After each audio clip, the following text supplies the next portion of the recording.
لوگوں نے پوچھا یا رسول اللہ کون سا اسلام افضل ہے؟ تو نبی کریم صلی اللہ علیہ وآلہ وسلم نے فرمایا وہ جس کے ماننے والے مسلمان کی زبان اور ہاتھ سے سارے مسلمان سلامتی میں رہیں۔ ایک دن ایک آدمی نے حضرت محمد صلی اللہ علیہ وآلہ وسلم سے پوچھا کہ کون سا اسلام بہتر ہے؟ فرمایا کہ تم کھانا کھلاؤ اور جس کو پہچانو اس کو بھی اور جس کو نہ پہچانو اس کو بھی، الغرض سب کو سلام کرو۔ سبحان اللہ۔ حضرت محمد صلی اللہ علیہ وآلہ وسلم نے فرمایا تم میں سے کوئی شخص ایماندار نہ ہوگا جب تک اپنے بھائی کے لیے وہ نہ چاہے جو اپنے نفس کے لیے چاہتا ہے۔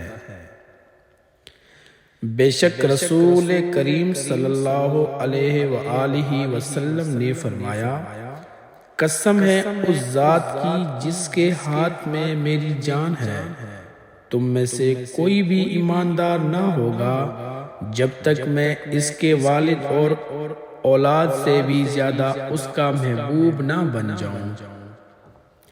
حضرت محمد صلی اللہ علیہ وآلہ وسلم نے فرمایا تم میں سے کوئی شخص ایماندار نہ ہوگا جب تک اس کے والد اور اس کی اولاد اور تمام لوگوں سے زیادہ اس کی دل میں میری محبت نہ ہو جائے۔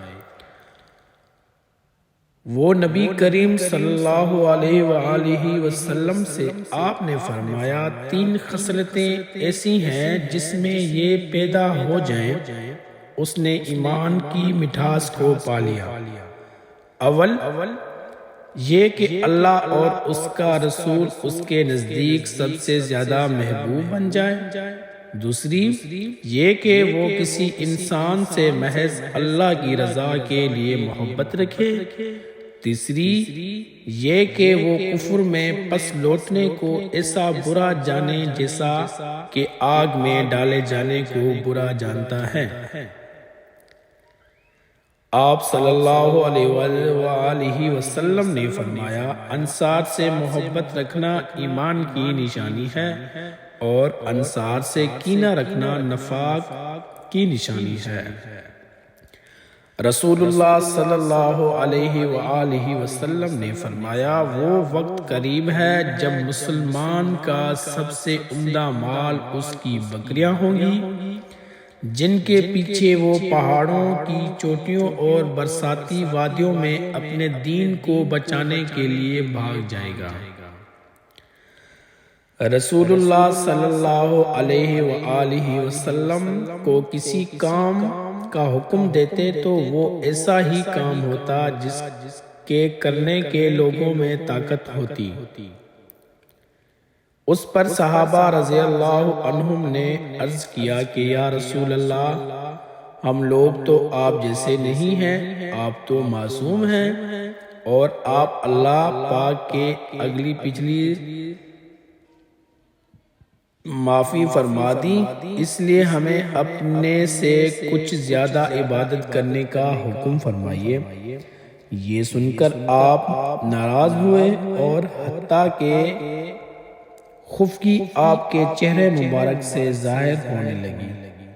پھر فرمایا کہ بے شک میں تم سے زیادہ اللہ سے ڈرتا ہوں اور تم سب سے زیادہ اسے جانتا ہوں، پس تم مجھ سے بڑھ کر عبادت نہیں کر سکتے۔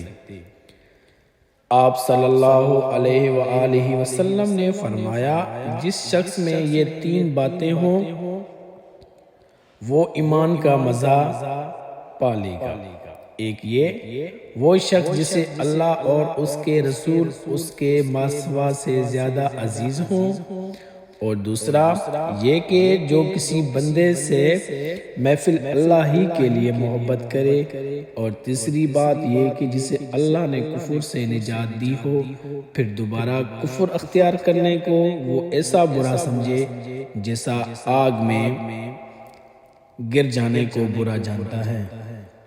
آپ صلی اللہ علیہ وآلہ وسلم نے فرمایا جب جنتی جنت میں اور دوزخی دوزخ میں داخل ہو جائیں گے، اللہ پاک فرمائے گا جس کے دل میں رائی کے دانے کے برابر بھی ایمان ہو اس کو بھی دوزخ سے نکال لو۔